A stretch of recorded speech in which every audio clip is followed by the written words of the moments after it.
기업의 동향을 살펴보는 기업 업앤다운입니다. 먼저 다운 기업부터 한번 알아볼까요? 이 세월호 침몰 사고로 안전불감증에 대한 성토의 목소리가 높은데요. 공중에서도 이렇게 큰 참사가 일어날 뻔했다면서요? 네, 그렇습니다. 아시아나항공이라면서요? 네, 잘 알고 계시는데요. 네. 아시아나항공이야말로 정말 그 안전사고에 대해서는 타의 추종을 불허할 만큼 1위를 달리는 업계가 아닌가라는 생각이 듭니다. 국토교통부에 따르면 아시아나가 그 엔진 이상에도 불구하고 최근 운항을 강행하다가 적발이 됐다고 밝혔습니다. 인천에서 사이판을 오가는 아시아나항공이었다고 하는데요. 여객계 이상을 발견했음에도 불구하고 인근인 그 후쿠오카에 회항하지 않고 목적지까지 비행을 강행했다고 합니다. 보통 엔진 오일 관련 메시지가 떴을 경우에는 그 추력을 줄여도 사라지지 않을 경우에는 회항을 하는 것이 원래 규정이라고 합니다. 하지만 이 아시아나는 이륙한 지 약 1시간 만에 계기판에서 엔진 오일 필터에 이상이 있다라는 경고등이 떴음에도 불구하고 회항하지 않고 4시간을 운행을 강행해서 결국엔 목적지에 도착을 했다고 합니다. 네, 정말 아찔한 상황입니다. 네. 이렇게 말도 안 되는 운항을 아시아나가 하게 된 이유가 있을까요? 네, 여러 가지 이유들이 있겠는데요. 네.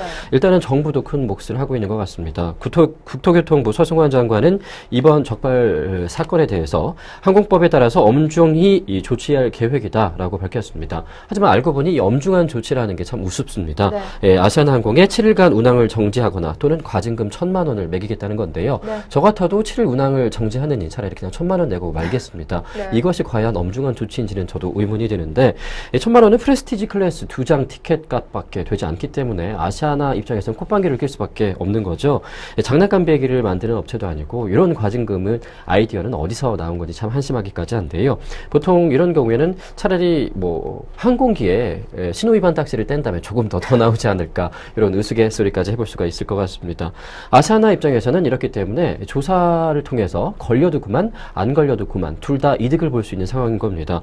회항하면 엄청난 돈이 날아가고 또 여러 가지 큰 악성 민원에 시달리기 때문에 이런 뭐 큰 사고가 벌어질 위험에도 불구하고 끝까지 목적지까지 비행을 강행할 수밖에 없는 거죠. 네, 정말 화가 나는 것은 이 아시아나 입장에서는 모두 돈으로 보이겠지만 승객들 입장에서는 목숨 같은 가족들 아니겠습니까? 네. 혹시 이런 일이 비일비재하게 일어나는 건 아닐까요? 그런 의혹들이 눈덩이처럼 불어나고 있습니다. 네. 이 여객기 기장은 당시에 이상을 발견하고 회사에 회항하겠다라는 의견을 냈다고 하는데 회사 측에서는 강행을 시켰다고 합니다. 네. 회사 측에서는 회항하지 말고 비행을 지속하라라는 의견을 접수를 했다고 하는데요.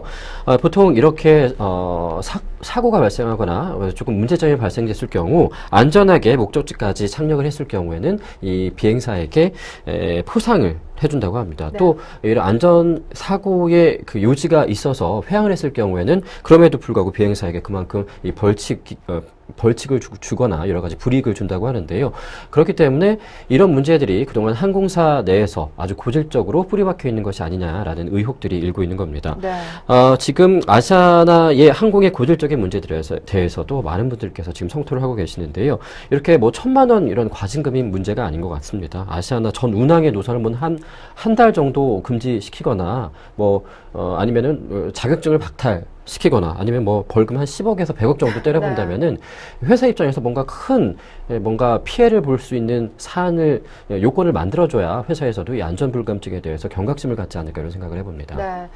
지난해 7월 샌프란시스코 사고가 일어난 지 얼마나 됐다고 또 이런 일이 벌어지는 걸까요? 네. 이렇게 안전관리가 미흡하니 이 샌프란시스코 사고도 예정된 사고가 아니었나 하는 생각도 듭니다. 저도 네. 그런 생각에 동의를 합니다. 그런데 이 아시아나뿐만이 아니라 정부에서도 큰 몫을 하고 있다는 생각이 드는데요. 정부는 최근 이 기업하기 좋은 나라 규제를 완화하겠다 등을 계속 부르짖고 있잖아요. 이런 그 구호들이 결국엔 안전 불감증으로 이어지고 있다라는 의견들이 많습니다. 특히 최근 정부는 미국 유럽을 제외한 국가 중에 가장 먼저 이 항공기 내에서 휴대전화를 사용할 수 있도록 규제를 완화했다라고 자랑스럽게 홍보를 한 바가 있습니다. 네. 이 밖에도 또 온라인 면세점에서 주류를 사전 주문한 경우에 기내 등에서 결제와 동시에 주류를 수령할 수 있도록 하는 등 이 기내에서 면세된 술을 미리 주문을 하고 구입을 할 수 있는 거죠. 여러 가지 규제를 계속적으로 완화하던 시점이었거든요. 이런 규제 완화가 먼저가 아니라 여러 가지 안전에 대한 조치들 그리고 규제들을 더욱더 강화해야 되는 것이 맞지 않나라는 생각이 드는데요. 세월호 참사에도 별로 달라지는 것이 없는 것 같아서 더욱더 씁쓸하기까지 합니다. 정부가 먼저 앞장서서 말도 안 되는 참사의 빌미를 제공하고 있지 않나라는 생각이 드는데요. 알고도 바꾸지 않는 이 정부의 태도야말로 이런 그 살인 미수죄를 적용해야 되는 태도가 아닌가라는 생각을 해봅니다. 네. 우리 아이들이 저 항공사 비행기로 수학여행을 떠난다면 정말 상상하기조차 싫을 정도인데요.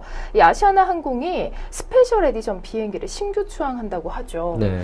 정말 아시아나의 안전불감증 정도야말로 스페셜 에디션이 아닐까 하는 생각도 듭니다. 네.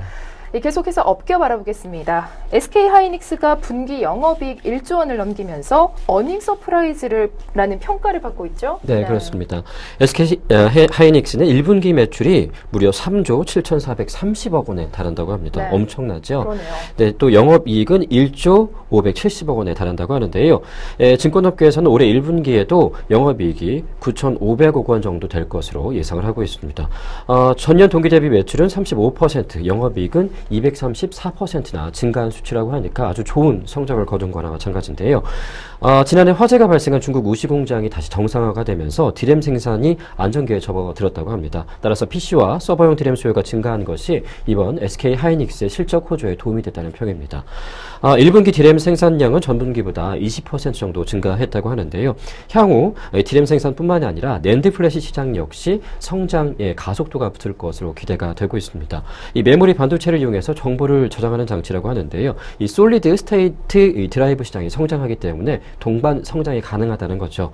2분기 낸드 플래시 출하량을 전분기 대비 40% 이상 늘리겠다라고 SK 하이닉스가 밝혔으니까 앞으로 또 좋은 성적을 거두지 않을까라는 예상을 해볼 수가 있을 것 같습니다. 네, SK 하이닉스의 약진이 두드러지는데요. 신규 스마트폰과 초고화질 TV가 늘면서 디램 수요도 증가할 예정이라고 합니다.